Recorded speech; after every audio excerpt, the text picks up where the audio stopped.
En la Biblia, cada vez que abrimos un libro necesitamos entender de qué naturaleza es, si es un libro profético, poético, histórico, porque cada género literario se lee de manera diferente. La historia, así como se lee, se entiende. La profecía no. La profecía tiene símbolos que necesitan ser interpretados. En el libro de Apocalipsis encontramos la historia de dos mujeres. Mujer en la Biblia representa iglesia. Una mujer pura y una mujer ramera. ¿Por qué ramera? Porque contaminó su pureza y colocó tradiciones por encima de la verdad. En esta lección hablaremos sobre la primera mujer, la mujer pura, y en la próxima lección sobre la ramera, porque aquí vamos a identificar dos pueblos, dos iglesias. Se dice que hay más de 40,000 denominaciones religiosas en el mundo.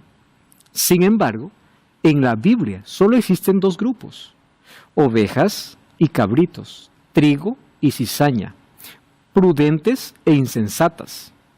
Encontramos la iglesia de Dios y la iglesia enemiga de Dios. No existe un tercer grupo. Así que todas las placas y denominaciones que existen, para Dios se divide solamente en dos grupos. La pregunta es, ¿a cuál pueblo yo estoy perteneciendo? ¿Al que mantiene la pureza de la Biblia o aquel que se contaminó? Bienvenido, comienza Biblia Fácil. Y me alegra una vez más decirte que estás allí sentado del otro lado dedicando este tiempo para el estudio de la Biblia. Que Dios pueda bendecirte en gran manera y pueda traer luz siempre a nuestra vida a través de su palabra. Un grande abrazo para ti, mi cariño especial. Dios te bendiga. Bienvenido. Bienvenidos amigos a un estudio más. Es un capítulo más de nuestra temporada Historias de la Profecía. Viendo alguna historia que se relaciona con algún evento profético. Vamos al estudio de hoy. Como siempre, antes de poder abrir la Biblia, vamos a orar. Querido Dios, te damos gracias una vez más por la oportunidad que tenemos de usar nuestra libertad para poder dedicar este tiempo al estudio de tu palabra. Que tu presencia que está con nosotros toque nuestro corazón, ilumine nuestra vida y podamos comprender una vez más cuál es el camino que tienes para nosotros, que nos muestres la verdad que debemos aceptar y seguir, y que finalmente tomemos la decisión correcta de estar de tu lado, en el nombre de Jesús. Amén. Amén. Nuestra historia de hoy tiene que ver con dos mujeres, la historia de dos mujeres. Lo hemos dividido en dos partes. Hoy veremos la primera mujer y en el próximo capítulo la segunda mujer. Pero hay una historia interesante en la Biblia que ocurrió en el tiempo de Salomón. Primera de Reyes capítulo 3. Es una historia conocida. La fama de Salomón se hizo tan grande porque él pidió sabiduría a Dios. Y sabiduría se muestra en nuestras acciones y decisiones. Sabiduría no solo es conocimiento. Hay gente que tiene tanto conocimiento, pero no tiene sabiduría. Sabiduría es cómo aplico el conocimiento para las situaciones específicas de la vida. ¿Correcto? Hay gente inteligente, pero sabia, solo aquel que teme a Dios. Y Salomón hizo el único pedido a Dios. Él pudo haber pedido muchas cosas. Señor, dame sabiduría. Primera de Reyes capítulo 3 habla acerca de una escena importantísima. Vamos a leer a partir del versículo 16, ¿correcto? En aquel tiempo vinieron al rey dos mujeres rameras. Obviamente estas no tienen marido, viven juntas y se presentaron delante de él. Y dijo una de ellas: ay, señor mío, yo y esta mujer morábamos en una misma casa. Yo di a luz estando con ella en la casa. Y aconteció al tercer día de dar yo a luz, esta también dio a luz. O sea, ambas salieron embarazadas en el mismo tiempo. Solo hubo 3 días de diferencia en dar a luz la una de la otra. Y dice que moraban juntas. Ninguno de fuera estaba en casa, sino solo nosotras dos en casa. Una noche el hijo de esta mujer murió porque ella se acostó sobre él. Mala madre, ¿verdad? Se levantó a medianoche, tomó mi hijo junto a mí, estando yo, tu sierva, durmiendo, lo puso a su lado y puso al lado mío su hijo muerto. Cuando yo me levanté de madrugada para dar pecho a mi hijo, he aquí que estaba muerto. Yo lo observé por la mañana y vi que no era mi hijo el que yo había dado a luz. La otra mujer dijo, no, mi hijo es el que vive y tu hijo es el muerto. Y la otra vuelve a decir, no, tu hijo es el muerto, mi hijo es el que vive. Así hablaban delante del rey. ¿Cómo actuar en una situación como esta, no? Entonces el rey dijo, esta dice, mi hijo es el que vive, tu hijo es el muerto. La otra dice, no, el tuyo es el muerto, mi hijo es el que vive. Dijo el rey, tráeme una espada. Trajeron al rey una espada. Enseguida el rey dijo, partid por medio al niño vivo y dad mitad a la una, mitad a la otra. Entonces la mujer, de quien era el hijo vivo, habló al rey, porque sus entrañas se le conmovieron por su hijo. Y dijo, señor mío, da ese niño vivo y no lo maten. Pero la otra, que no era su madre, dijo, ni para ti ni para mí, pártanlo. El rey dijo, entonces, dad a aquella mujer el hijo vivo, no lo matéis, porque ella es su madre. El pueblo oyó aquel juicio, temieron al rey, porque Dios le había dado sabiduría para juzgar. Qué interesante, ¿no? Es una historia real, obviamente. Dos mujeres se presentan y cada una disputando o queriendo el hijo vivo, porque un hijo murió. ¿Qué cosa hizo Salomón? Salomón de manera sabia actuó y dijo, muy bien, para saber quién es la verdadera madre, dos cosas. Primero, una espada. La espada tenía un propósito. La espada tenía el propósito de identificar a la verdadera. ¿Correcto? Identificar a la verdadera. Porque obviamente aquella que es madre va a querer siempre a su hijo vivo. Aun cuando no esté a su lado, pero vivo. Sus entrañas se conmovieron. Allí Salomón dijo, claro, si la otra ve a este niño vivo y dice, partan, lo que importa es porque no es la madre. No tiene amor ni consideración por ese niño. Entonces, gracias a la espada, pudo diferenciar cuál es la verdadera madre. Muy bien. De estas dos que se proclamaban madres, una era verdadera y la otra era falsa. En este mundo solamente hay dos religiones, dos pueblos. Religiones hay muchas. Hay 9 religiones y miles de denominaciones religiosas. Pero para Dios solamente existen dos, la verdadera y la falsa. Y en el libro de Apocalipsis encontramos dos mujeres, la verdadera y la falsa. Las dos proclamando ser religiosas, las dos dicen servir a Dios, y la pregunta es, ¿qué vamos a hacer? ¿Cómo vamos a identificar cuál es la verdadera? Muy fácil. Identificamos la verdadera a través de la espada. ¿Cuál es la espada? Hebreos 4:12 dice que la Biblia es una espada de 2 filos, que penetra hasta el alma, discierne los pensamientos y las intenciones. Entonces, la Biblia se convierte en una espada para identificar cuál es el pueblo verdadero. ¿Cuál, en ese caso, en el caso de la historia, cuál sería la madre verdadera? La espada definió. En nuestro caso, la Biblia nos va a mostrar características de la verdadera y de la falsa. Y a esas características queremos estudiar hoy. ¿Cómo identificar la verdadera? La primera mujer aparece en Apocalipsis 12 y la segunda mujer en Apocalipsis 17. Vamos a la primera. Apocalipsis capítulo 12. Abran su Biblia conmigo, vamos a estudiar aquí un asunto tan interesante. De paso, Apocalipsis 12 hasta el capítulo 14 son los capítulos que los teólogos los llaman quiasmo, el centro de todo el libro, a donde llega al ápice, a la cumbre, ¿no? Donde Juan quería mostrar la razón por la cual escribe este libro.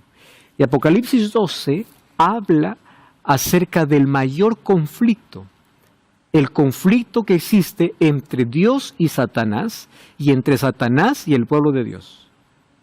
Y el conflicto siempre va a ser por adoración, ¿correcto? Solo que en este conflicto se distingue quién es el pueblo de Dios y quién no lo es, aunque profese ser pueblo de Dios, no lo es. Apocalipsis capítulo 12. Apareció una gran señal, una mujer vestida del sol. En la Biblia, Jesús dice, yo soy la luz del mundo. Malaquías 4:2 dice que aquellos que temen a Dios, dice que tienen la luz del sol. El sol aquí representa ¿a quién? A Jesucristo. O sea, la iglesia verdadera está siempre vestida de Jesucristo. La palabra vestida significa que tiene el carácter de vestimenta, carácter, ¿correcto? De Jesús. Vestida de Jesucristo. Jesús es el centro de todo. Con la luna bajo sus pies. ¿Qué cosa es la luna? La luna no tiene luz propia. La luna tiene apenas luz prestada del sol. Entonces, si el sol es Jesús, ¿qué cosa era aquello que representaba a Jesús en el Antiguo Testamento? El sistema de sacrificios, porque aquí la iglesia, el pueblo de Dios, habla desde el Antiguo hasta el Nuevo Testamento, completo, ¿correcto? La luna debajo de sus pies y sobre su cabeza 12 estrellas. El número 12 en profecía significa completo. 12 tribus, 12 apóstoles, significa la totalidad del pueblo de Dios, tanto en el Antiguo Testamento como en el Nuevo Testamento.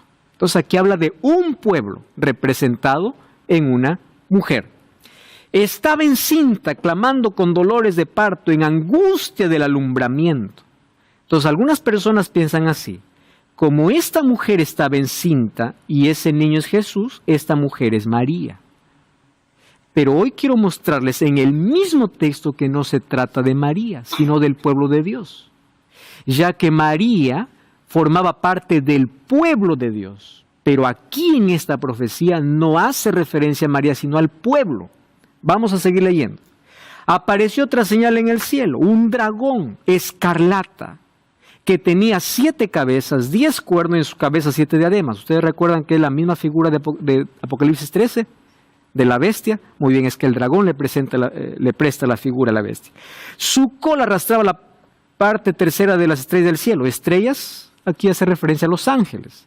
Y los arrojó sobre la tierra. Y el dragón se paró frente a la mujer que estaba para dar a luz, a fin de devorar a su hijo tan pronto como naciese. Muy bien, aquí encontramos el simbolismo. Pregunto, cuando Jesús nació, ¿hubo muerte o no hubo muerte de niños? Sí. ¿Quién dio la orden para matar niños? Herodes, no fue el dragón. Entonces, así como Herodes, o el dragón es representado en Herodes, María es representado en el pueblo de Dios, porque está todo bajo simbolismo. ¿Correcto? No fue el dragón que estaba allí, no, fue Herodes. Entonces aquí no es que María está dando a luz a Jesús, aquí está hablando del pueblo de Dios. ¿Correcto? Muy bien, seguimos. Ella dio a luz un hijo varón que rigiera con vara de hierro en todas las naciones, y su hijo fue arrebatado para Dios y para su trono. Está hablando del nacimiento de Jesús. Entonces Satanás siempre quiso, primero, frustrar el plan de Dios de que Jesús viniese a ser el Salvador, porque había una promesa en Génesis 3:15, la primera profecía es: pondré enemistad entre ti y la mujer, entre tu simiente y la suya, solo que de tu simiente nacerá alguien que herirá en la cabeza a la serpiente. ¿Quién era? Jesús. ¿Por qué Satanás siempre llevaba al pueblo de Israel a la apostasía, cautivo, los quería destruir? Porque era a través del pueblo de Dios quien traería ¿a quién? Al Mesías. Entonces Satanás siempre quiso destruir el pueblo de Dios, los persiguió, los hizo apostatar, los hizo rebelarse contra Dios, quería desaparecerlo porque no quería que venga el Mesías. Muy bien, cuando Jesús nació, ¿qué es lo que hizo Satanás? Bueno, Jesús ya vino, no pudimos desaparecer al pueblo. Vamos a matar a Jesús. No pudo matar a Jesús. Cuando comenzó Jesús su ministerio, Satanás estuvo detrás allí tentando, seduciendo, haciendo todo para hacerlo fracasar. No pudo fracasar. En la cruz dijo, muy bien, murió. Ahora sí, vamos a impedir que resucite. Manden 100 soldados para que la piedra no sea removida. Solo un ángel vino un domingo de madrugada y removió la piedra.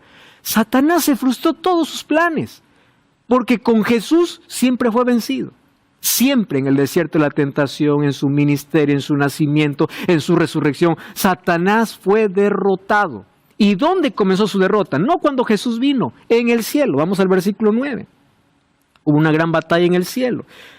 Miguel y sus ángeles, Miguel es un título de Jesús, luchaban contra el dragón, luchaba el dragón y sus ángeles, no prevalecieron ni se halló lugar para ellos en el cielo. Y fue lanzado fuera el gran dragón, la serpiente antigua que se llama Diablo y Satanás. Muy bien, ¿quién es el dragón? Ahí está la respuesta, el diablo, el cual engaña al mundo entero, fue arrojado a la tierra y sus ángeles fueron arrojados con él. ¿Dónde comenzó su derrota? En el cielo. Jesús lo derrotó en la tierra. Muy bien, y ahora viene la pregunta, pastor, entonces, ¿cómo yo sé que esta mujer no es María? Muy bien. Vamos al versículo 6. Versículo 6. La mujer huyó al desierto, donde tiene lugar preparado por Dios, para que allí la sustenten por 1260 días. ¿Se les hace familiar este número? 1260 años. Según Ezequiel 4:6 y número 14:34, en profecía, un día equivale a un año. Muy bien. Cuando habla de que esta mujer huyó al desierto, entonces ya no es María. ¿Quién es? El pueblo de Dios. Es a través del pueblo de Dios que Jesús vino, que Jesús nació.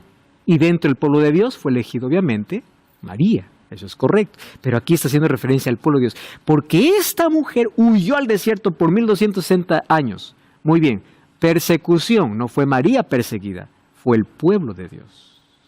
¿Correcto? Muy bien. ¿Qué sucede? Como el diablo no puede derrotar a Jesús, qué cobarde, ¿no?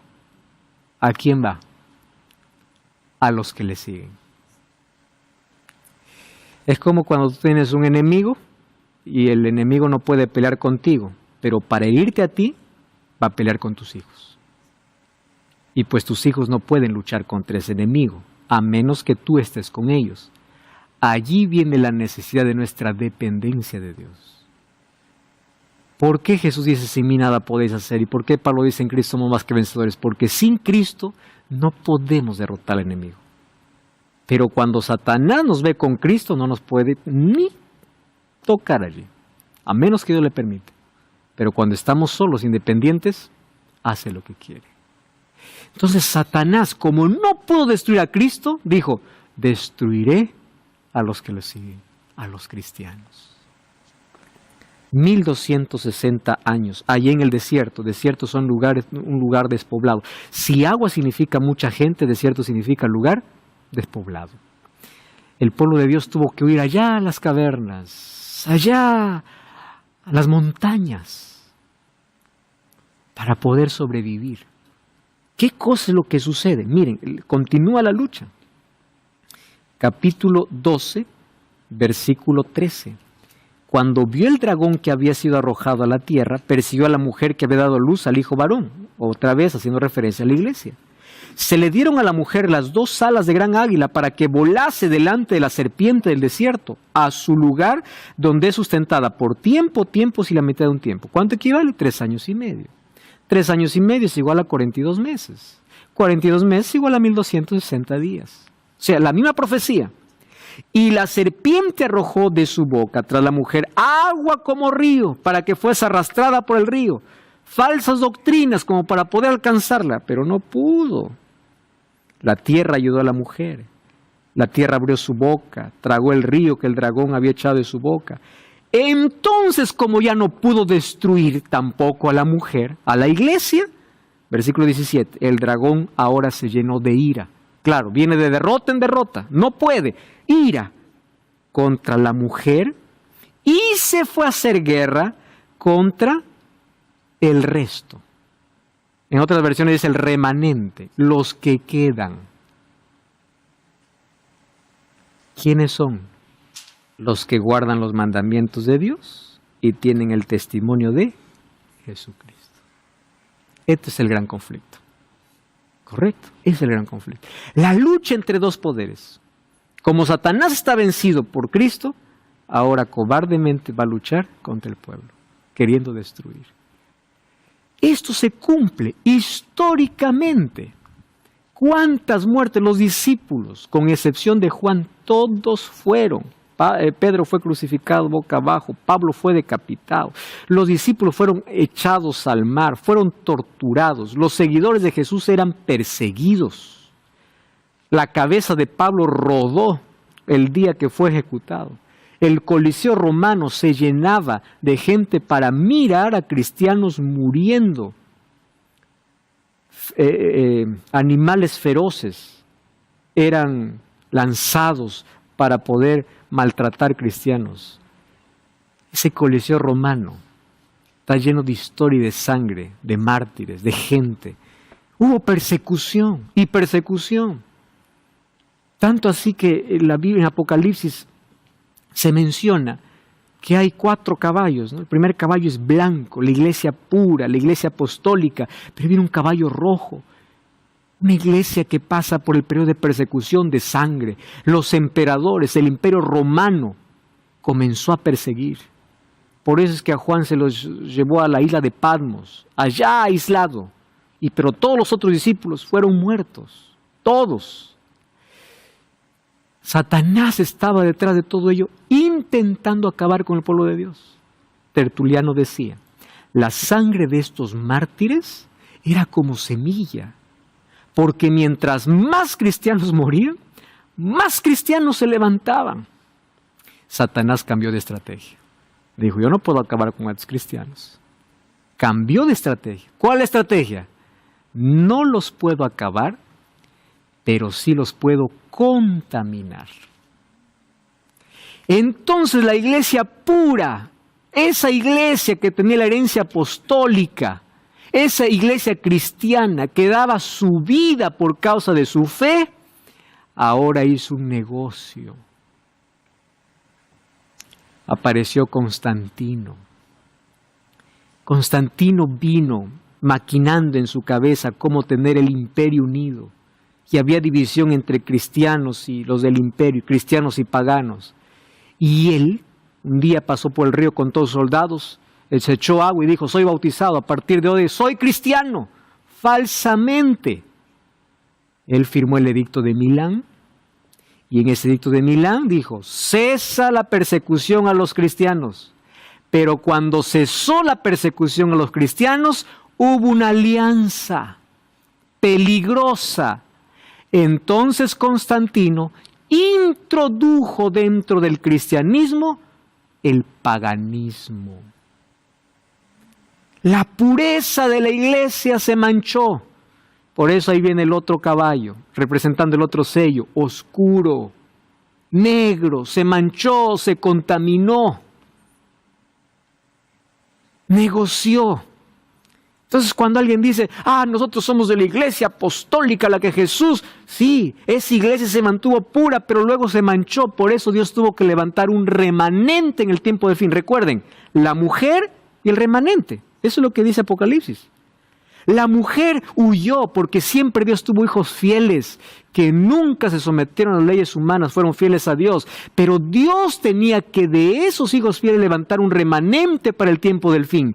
Y ese remanente tendría 2 características. No es nombre, no es placa, no es que cantan, es guardan los mandamientos de Dios y tiene testimonio de Jesús. Por eso es que se levantó nuevamente un remanente, una iglesia en el tiempo del fin,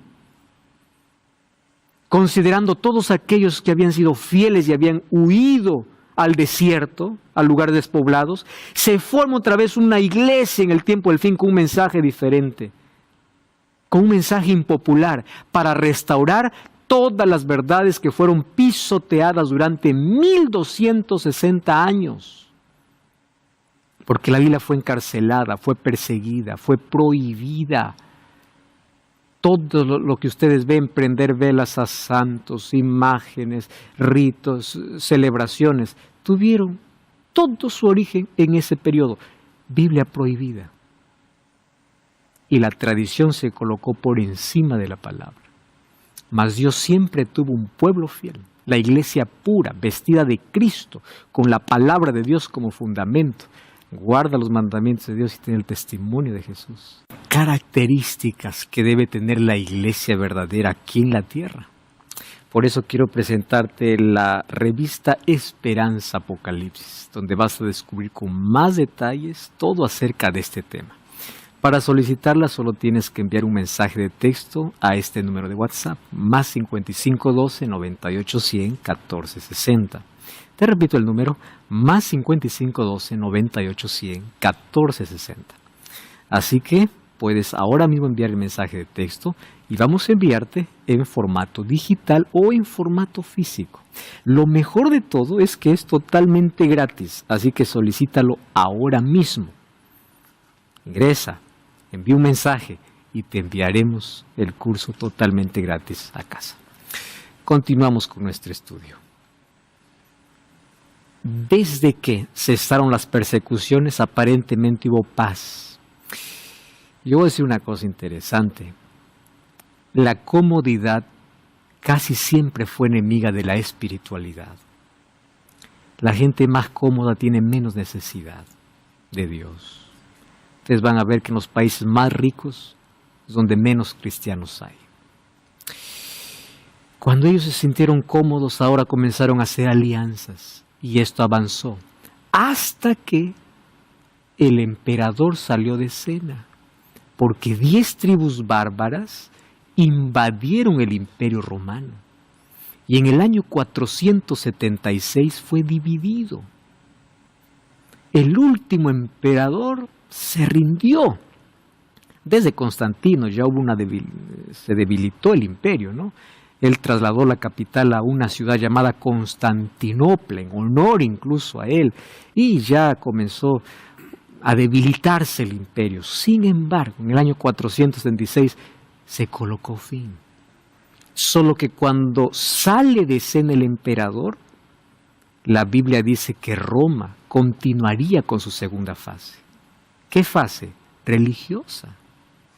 Quien es colocado en escena ahora ya no es un emperador, es un obispo, que se convierte, según Justiniano, en la cabeza de todas las iglesias. Fue la orden que dio en el año 533. Solo que, según Daniel capítulo 7, para que este poder pueda surgir, tuvo que derrotar a 3 tribus. Eran 3 tribus arrianas que estaban en contra del obispo. Y allí comenzaron las cruzadas, las guerras papales. 3 tribus desaparecieron, pero 7 quedaron. Y de las 7, es lo que hoy conocemos como Francia, Alemania, parte de Europa.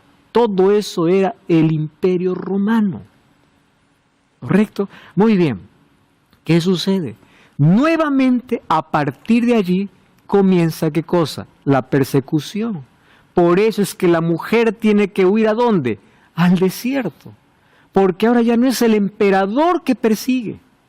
Ahora es alguien que se proclama cristiano en nombre de Dios. Comienza a perseguir. En nombre de Dios. Las mayores atrocidades se han hecho en nombre de Dios. Como hoy gente en nombre del amor dice, en nombre del amor mató. En nombre del amor hizo esto. En nombre. La gente practica crueldades. La mujer tuvo que huir. ¿A dónde? Allá al desierto para ser sustentada 1260 días. Hablemos de los valdenses, los hugonotes, personas que eran comerciantes pero vivían en las montañas. Un grupo fiel que no se rendía, no se sometía a la autoridad papal. Estuvieron allí escondidos. Ellos, como eran comerciantes, escribían a mano la Biblia y textos pequeños colocaban dentro de la mercancía. Así la verdad se mantenía por lo menos a cuentagotas en el pueblo. Porque la Biblia fue prohibida. Por eso es que Martín Lutero, cuando descubrió por qué la Biblia es prohibida y descubrió que en la Biblia había la justificación por la fe y en ese tiempo se vendían indulgencias. Indulgencia es, págame algo y te doy permiso para pecar. O sea, págame por tu pecado y ya está. No importa lo que hagas, págame y peca como quieras. Se llegó al extremo de vender el perdón de Dios. Entonces ahí Martín Lutero, 95 tesis, coloca en la iglesia y a partir de allí comienza toda una reforma. Pero antes de él hubieron muchas personas que sufrieron por causa de la palabra. Personas fueron perseguidas por ese poder, incluso de Europa. Vinieron un grupo de cristianos en busca de una tierra de libertad.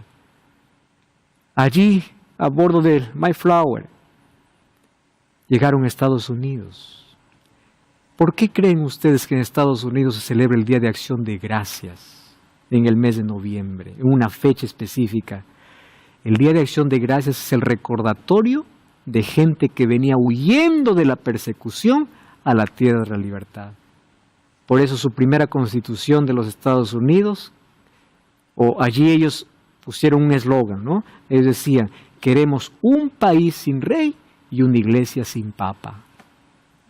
Porque venían perseguidos. Grupo de cristianos, y ellos formaron lo que hoy se conoce como el país de libertad, que proféticamente luego se unirá al poder, y cada vez esto, al primer poder o a la primera bestia, que es el Apocalipsis 13, que es el sistema papal, y harán una alianza. Eso veremos en otro momento. Y aquellos que están más interesados en conocer todo esto de manera detallada, pueden buscar Biblia Fácil, Apocalipsis, ¿correcto? Muy bien. ¿Cómo Satanás no pudo desaparecer al pueblo de Dios? Ahí estaban los fieles, desparramados, pero estaban. Ahora se va a hacer guerra contra el resto, contra los pocos que quedaron fieles a Dios. Muy bien, se llenó de ira entonces el dragón contra la mujer y se fue a hacer guerra contra el resto de la descendencia de ella. ¿Quiénes? Los que guardan los mandamientos de Dios y tienen el testimonio de Jesucristo. La gente puede decir, ¿por qué tanto énfasis en mandamientos? Es que eso lo dice la Biblia. Y la Biblia presenta características de la iglesia verdadera.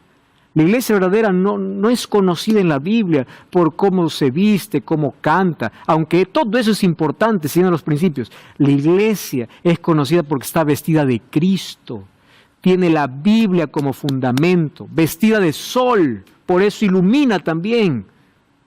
Tiene fundamento en la palabra de Dios, aquí están sus pies, aquí está su fundamento, aquí en la palabra, no en tradiciones, en la palabra. Y es fiel. Carácter. La ley de Dios es el reflejo de su carácter. Por eso guarda los mandamientos de Dios y tiene el testimonio de Jesucristo. La iglesia verdadera tiene identidad. Tenemos muchísimas iglesias llenas. El asunto es que adoran. Fíjese qué interesante. Existen tantas iglesias que solamente ofrecen sensaciones. Solo sensaciones. Llegas, sensación, aquí me siento bien. Cuando la gente busca la iglesia, no busques una iglesia donde tú te sientes bien, sino donde creas que se adora a Dios. Hay otras iglesias que el centro del culto no es la Biblia, es el dinero. Teología de la prosperidad, ven y negocia con Dios. Acá hay un aceite bendito, acá hay una escoba santificada, que un precio para una oración, que trae todo tu sueldo. La Biblia me habla de diezmo y fidelidad, no de negociación con Dios. Hay una diferencia en la teología de la prosperidad. La teología de la prosperidad enseña así: trae a Dios lo que quiere recibir. La fidelidad enseña: trae a Dios lo que recibiste. Es la diferencia. Yo no voy a Dios porque quiero más. Yo doy a Dios porque soy fiel y porque ya recibí. La teología de la prosperidad: vende tu casa, vende tu terreno, tráelo todo aquí, Dios te va a dar más. El centro no es Cristo, es el dinero.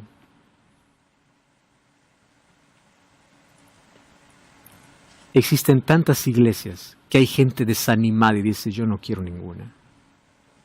Y ahí aparece otro grupo de personas. Quiero a Cristo sin iglesia. ¿Escucharon ustedes eso? Soy cristiano sin iglesia. Yo a esa gente los llamo los descabezados o los descuerpados. Voy a poder explicarme mejor. La iglesia en la Biblia es mostrada como el cuerpo de Cristo, donde la cabeza es Cristo, pero todo el cuerpo es la iglesia. Entonces aquel que dice, yo quiero a Cristo en una iglesia, es aquel que dice, quiero la cabeza, no el cuerpo. Es la abeja que dice, soy abeja sin colmena. Es el soldado que dice, voy a la guerra pero no tengo ejército. No hay manera. La iglesia es necesaria. Hechos 2:47 dice, el Señor añadía todos los días a la iglesia los que habían de ser salvos. Ahora, cuando busques una iglesia, nunca busques una iglesia con miembros perfectos, porque todos totalmente somos imperfectos, desde el líder máximo hasta todos los que entran, somos imperfectos. La iglesia es imperfecta en sus miembros. Entonces, ¿cómo distingo la iglesia verdadera? Perfecta en sus creencias. Hay gente que piensa así, pastor, decepcionado, yo voy a esta iglesia. ¿Por qué? No voy a esta iglesia porque ahí me miran así, no me tratan así. Aquí sí me tratan bien, aquí hay amor. Es que tú vas a mirar miembros, y tú vas a mirar miembros, vas a encontrar en todo lado, gente que decepciona. Pero te recuerdo, un árbol no representa el bosque. Probablemente viste un árbol podrido y dijiste así, todo el bosque es podrido. No. Además, recuerda que la iglesia es un hospital. Todos somos imperfectos. Cuando busques una iglesia, no busques la perfección en sus miembros, porque todos son imperfectos. Busca la perfección de sus creencias. ¿En qué cree? ¿Cuál es el respaldo? ¿Cuál es el sustento? ¿Tiene las características que la Biblia presenta? Es así como la Biblia presenta a la iglesia. Isaías capítulo 4, versículo 1 dice así. Echarán mano de un hombre 7 mujeres. No se olviden que mujeres representa iglesia. En aquel tiempo diciendo, nosotras comeremos nuestro pan, vestiremos nuestras ropas, solamente permítenos llevar tu nombre. Esa es la realidad de hoy. Solamente quiero el nombre de Dios. Yo vivo como quiera. Y hay iglesia que dice, por aquí es más fácil llegar al cielo. Por aquí hay mucha prohibición, por aquí está difícil, por aquí es más derecho, porque solamente quieren el nombre, no el carácter. Solo quieren el nombre, no la vestidura. Solo quieren el nombre, no los principios. Solo el nombre, no el pan. Nosotros vestiremos nuestras ropas, nosotros viviremos como queramos, solo queremos tu nombre. Es la realidad, ¿verdad? Por eso cada día se abre una nueva iglesia. Para todos los gustos, para todas las preferencias, para todos los grupos. Y claro que la iglesia es para todos, pero el hecho que una se levante diciendo, bueno, esta iglesia cree en esto, la Biblia es una. Pero ¿qué cosa hizo que haya tantas iglesias? Van a la Biblia, desobedecen la Biblia, malinterpretan la Biblia, descontextualizan la Biblia. ¡Qué peligro! Satanás siempre ha intentado confundir al ser humano, mas Dios tiene su remanente, tiene un pueblo aquí en la tierra. ¿Cuáles son las características? Primera característica, ese remanente saldrá del desierto, es decir, ¿recuerdan ustedes que en el año 1798 cesaron las persecuciones? Y es allí donde la iglesia nuevamente aparecerá visible, no más escondida. El remanente del pueblo de Dios aparecerá después de 1798. ¿Correcto? Porque la iglesia, el remanente, otra vez, ¿para qué viene? Para restaurar las verdades que fueron olvidadas, pisoteadas. Enseñará las mismas verdades que Jesús y los apóstoles enseñaban, con fundamento en la Biblia. La iglesia no se va uno a decir, hermanos, es lo que yo creo, es lo que fulano dice. No, es lo que la Biblia dice.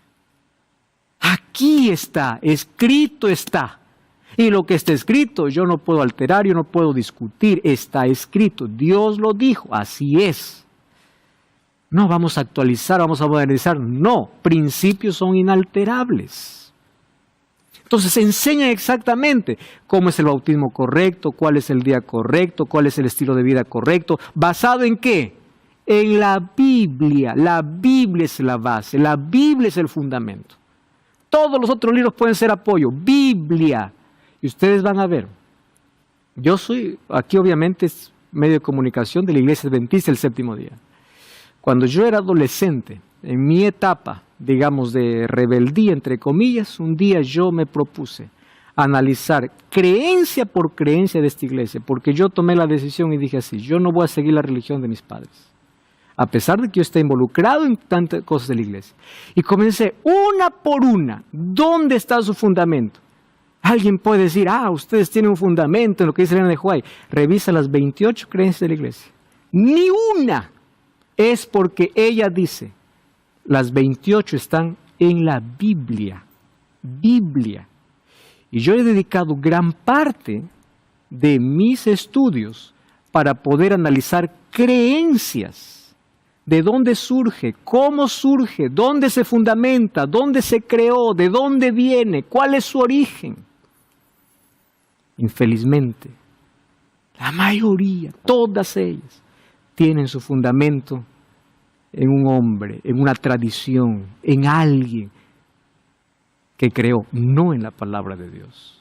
Entonces, la iglesia verdadera tiene que enseñar con fundamento en la Biblia, porque su fundamento es la palabra de Dios.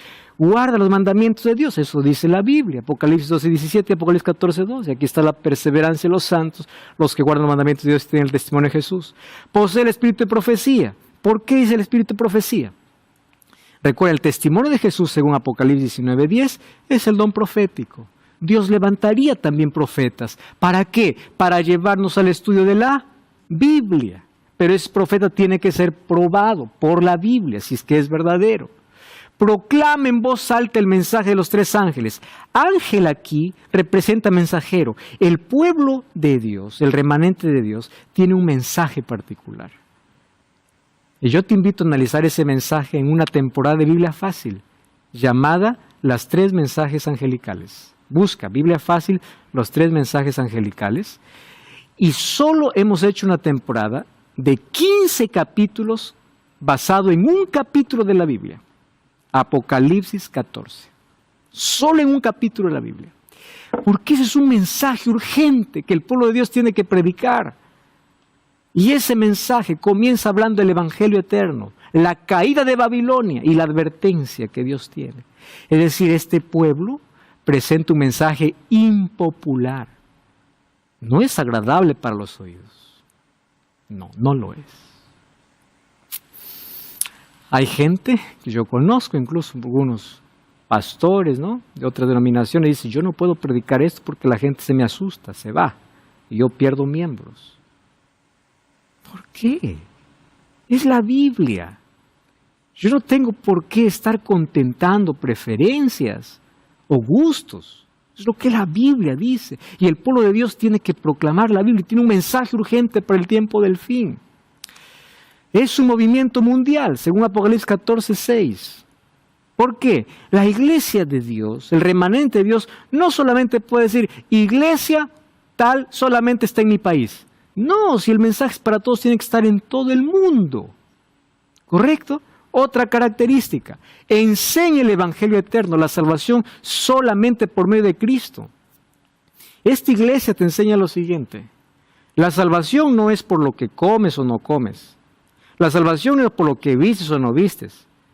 Hay gente que piensa que la Biblia dice, porque soy vegetariano soy salvos. Hay gente que piensa que porque te vistes así eres salvo. No, la salvación es por la gracia de Dios. Ahora, mi alimentación, mi estilo de vida va a ser la consecuencia, es la transformación que Dios hace. No confundamos qué es el Evangelio y lo que produce el Evangelio. El Evangelio es Cristo. Yo no me salvo por algo bueno que haga, por lo que como o no como. Yo me salvo por la gracia de Jesús. Él es la causa de la salvación. Ahora, cuando Cristo entra en mi vida, claro que cambia mis hábitos, mi forma de vestir, mi forma de comer, claro que cambia. Pero es la evidencia. Pero hay mucha gente que quiere mostrar y dice, yo sí salvo por esto, y si no haces esto no te salvas. Queridos, la salvación es por Jesús, no por lo que el ser humano haga, sino por lo que Cristo hizo y hace en nuestro favor. Es el Evangelio eterno. No es perfecta en sus miembros, pero sí en la verdad que proclama. Dios tiene una iglesia invisible para proclamar la verdad según la Biblia, sin tradiciones humanas, y un pueblo invisible, miren, pueblo invisible, que vive la verdad y está compuesto por miembros de la iglesia visible, más los sinceros que no pertenecen a ninguna, o aquellos que están contaminados, pero no conocen la verdad. Dios tiene un pueblo en todos los lugares. En todos. Hay gente que vive la sinceridad porque es la única verdad que conoce y es fiel a lo que conoce. Pero la sinceridad acaba cuando la verdad llega. Ahora, ¿quién vas a ser sincero? ¿A tu iglesia o a la palabra? Hay gente que no quiere desarraigarse de su iglesia aunque esté en contra de la palabra. Allá no eres sincero. Entonces el pueblo de Dios, aquel que vive la verdad, Dios tiene una iglesia visible. Eso no significa que todos los que están dentro de la iglesia visible están salvos. No, porque la salvación es personal. Sin embargo, Dios tiene un remanente que guarda los mandamientos de Dios, tiene el testimonio de Jesús. Yo quiero invitarte a unirte a ese remanente. Sabes, Jesús dice en su palabra, yo tengo otras ovejas que no son de este redil, pero me conviene traerlas. Apocalipsis 18:4, hay un llamado de parte de Dios. Salí de ella, pueblo mío, salí de Babilonia. Y ese llamado hoy se escucha en todo el mundo, a través de radio, de televisión. La Biblia está siendo expuesta, el Evangelio vuela, porque Dios quiere tu salvación y el tiempo del fin. Estamos viviendo en el tiempo del fin y esto va a llegar en cualquier momento a su punto final. Por eso tú necesitas formar parte del remanente. Revisa tus creencias. Mi iglesia guarda los mandamientos de Dios, los 10 mandamientos como enseña la Biblia. Mi iglesia tiene el testimonio de Jesús. Mi iglesia es fiel a la palabra. ¿Sus creencias están basadas en la palabra o en qué? No es lo que alguien dice, es lo que Dios dice. Porque Dios tiene una iglesia, un remanente en este tiempo. Yo te invito para que puedas unirte a ese remanente. Un día llegaremos solo por la gracia de Jesús al cielo. No por lo que yo haga, sino por lo que Dios hace en mí. Y Dios va transformando mi vida, transforma mi corazón, transforma mis hábitos. Su gracia no solo es salvadora, su gracia también es transformadora. Y hoy quiero invitarte para que tú puedas unirte a un pueblo fiel aquí en la tierra, que guarda los mandamientos de Dios, que tiene el testimonio de Jesús, que tiene su base y su fundamento aquí en la palabra de Dios. Yo hoy te invito a que a partir de este sábado puedas buscar una iglesia adventista el séptimo día. Vamos juntos a seguir comprendiendo qué cosa es lo que Dios tiene para